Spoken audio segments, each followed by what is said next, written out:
IPL की शुरुआत में अब लगभग एक हफ्ते का समय बाकी रह गया है, लेकिन ऐसा लगता है कि दिल्ली कैपिटल्स के लिए ये जो बड़े बड़े झटके लगने का सिलसिला है वो रुक नहीं रहा है। क्योंकि कुछ ही समय पहले खबर आई कि हैरी ब्रूक, जो कि एक ओवरसीज साइनिंग थे इस साल दिल्ली कैपिटल्स की, उन्होंने पर्सनल रीजंस की वजह से अपना नाम टूर्नामेंट से वापस ले लिया था। और अब उस बात को मुश्किल से 2 या 3 दिन हुए हैं, लेकिन एक और बड़ा अपडेट आ चुका है दिल्ली कैपिटल्स को लेकर, क्योंकि उनके ओवरसीज तेज गेंदबाज लुंगी एनगीडी भी अब एक इंजरी की वजह से पूरे टूर्नामेंट से बाहर हो चुके हैं। अब डीसी फैन जो कि अभी अभी खुशी मना ही रहे थे कि वो ऋषभ पंत की वापसी हो चुकी है, एनसीए ने उन्हें क्लियर फिट कर दिया है कि वो हर तरह से अवेलेबल हैं इस साल के आईपीएल में। वो बैटिंग भी करेंगे, फील्डिंग भी करेंगे, कप्तानी भी करेंगे। लेकिन अब ये 2 बड़े झटके लगने से एक बड़ी चिंता का विषय हो गया है डीसी फ्रेंचाइज के लिए।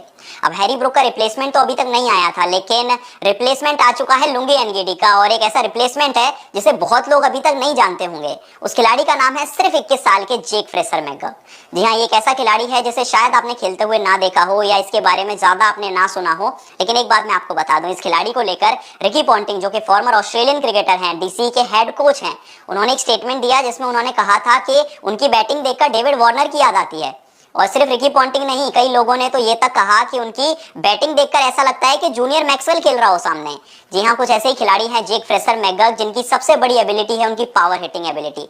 जिस तरह से वो बड़े बड़े छक्के लगाते हैं, जिस तरह का उनका बैट फ्लो आता है, उसे देखकर सारे फैंस बहुत ज्यादा इंप्रेस हुए थे। और ये पहली बार देखा गया था बिग बैश लीग में, जब मेलबर्न रेनेगेड्स के लिए ये खिलाड़ी खेल रहा था, और सिर्फ 8 मैचेस में उन्होंने 32 की एवरेज से 257 रन बनाए थे, और जो उनका स्ट्राइक रेट था वो था 160 का।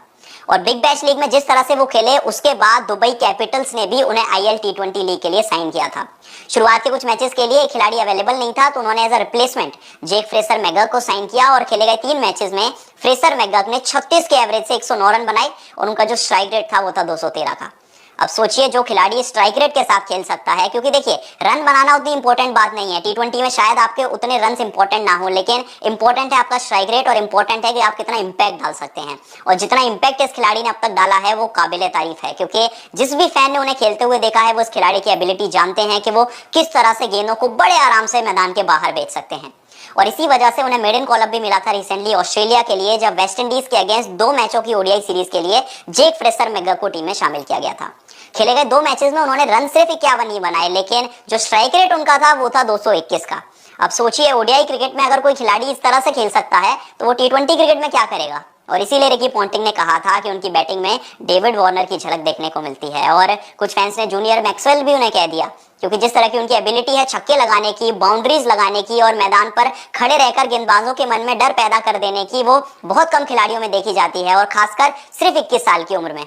तो ऐसे में डीसी के लिए एक बहुत बड़ा पॉजिटिव साइन ये हो सकता है, क्योंकि हैरी ब्रूक को रिप्लेस करना आसान नहीं था। इस साल बड़ी उम्मीदें थी कि हैरी ब्रूक आएंगे और कुछ बड़ा काम करके दिखाएंगे डीसी के लिए, लेकिन उनका रिप्लेसमेंट तो नहीं आया। लेकिन जेक फ्रेशर मैकगर्क की टीम दिल्ली कैपिटल्स में एंट्री हो चुकी है। अब एक बात तो तय है कि क्योंकि आपने लुंगी एनगीडी, जो कि गेंदबाज हैं, उनकी जगह जेक फ्रेशर मैकगर्क को लिया है, तो शायद से अब जो हैरी ब्रूक का रिप्लेसमेंट हो वो कोई गेंदबाज हो। लेकिन इन ऑल लाइकलीनेस अब ऐसा लगता है कि ऋषभ पंत की जो एक बड़ी खुशखबरी आई थी, जी हाँ, रिसेंटली वो खबर भी आई थी एनसीए की ओर से कि अब वो पूरी तरह से फिट हो चुके हैं। वो आपको बैटिंग करते हुए, कप्तानी करते हुए, फील्डिंग करते हुए नजर आने वाले हैं।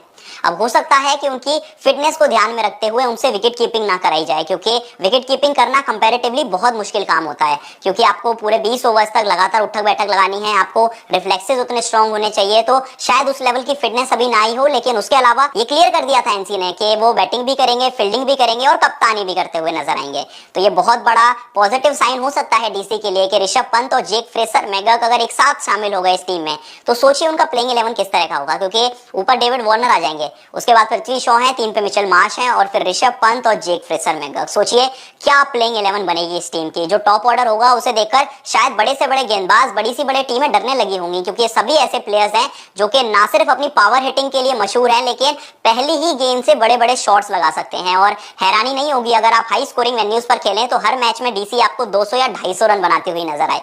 तो ऐसे में इस साइनिंग को लेकर आपके क्या पॉइंट ऑफ व्यूज हैं, हमें कमेंट करके जरूर बताएं। और क्या आपको लगता है कि फाइनली अब वो इंतजार खत्म होने वाला है जब डीसी की टीम आईपीएल इतिहास की पहली आईपीएल ट्रॉफी जीतने वाली है? आपकी क्या राय है, हमें कमेंट करके जरूर बताएं। और अगर वीडियो पसंद आई तो जाते जाते चैनल को सब्सक्राइब जरूर कर लें।